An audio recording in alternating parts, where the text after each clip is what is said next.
வணக்கம், இது உங்கள் தினக்கதிர். தூத்துக்குடி நாடாளுமன்ற உறுப்பினர் கனிமொழி கருணாநிதி கலரவ கொலையில் உயிரிழந்த கவின் செல்வகணேஷின் துக்கத்தில் இருக்கும் குடும்பத்தினரை ஆறுமுகமங்கலத்தில் வியாழக்கிழமை சந்தித்தார். மாநில அமைச்சர்கள் KN நேரு மற்றும் அனிதா ராதாகிருஷ்ணன் ஆகியோருடன் கவினின் பெற்றோர் சந்திரசேகர் மற்றும் தமிழ்செல்வி ஆகியோரை சந்தித்து இந்த துயரமான நேரத்தில் தனது இரங்கலையும் ஒற்றுமையையும் தெரிவித்தார். வருகைக்கு பிறகு செய்தியாளர்களிடம் பேசிய கனிமொழி, முதலமைச்சர் MK ஸ்டாலின் சார்பாக குடும்பத்திற்கு ஆதரவளிப்பதற்கும் நீதி நிலைநாட்டப்படும் என்று உறுதியளிப்பதற்கும் தான் அங்கு இருப்பதாக கூறினார். அரசாங்கம் பொறுப்புக்கூறலை உறுதி செய்வதில் உறுதியாக உள்ளது என்றும் குற்றத்தில் ஈடுபட்ட எவரையும் பாதுகாக்காது என்றும் அவர் வலியுறுத்தினார். குற்றவாளிகளை பாதுகாப்பதற்கான நேரம் இதுவல்ல என்று கனிமொழி உறுதியாக கூறினார்.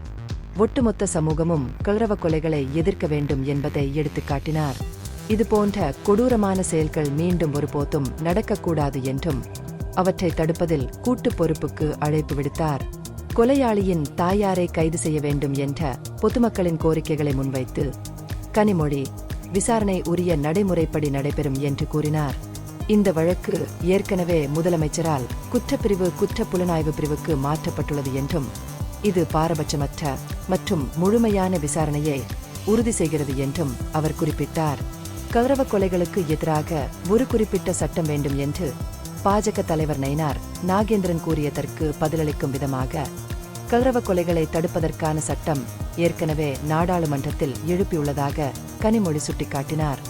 இந்தியா முழுவதும் இந்த பிரச்சினையின் பரவலான தன்மையை ஒப்புக்கொண்ட அவர், கலரவ கொலைகளை தடுப்பதற்கான சட்டம் விரைவில் இயற்றப்படும் என்று நம்பிக்கை தெரிவித்தார்.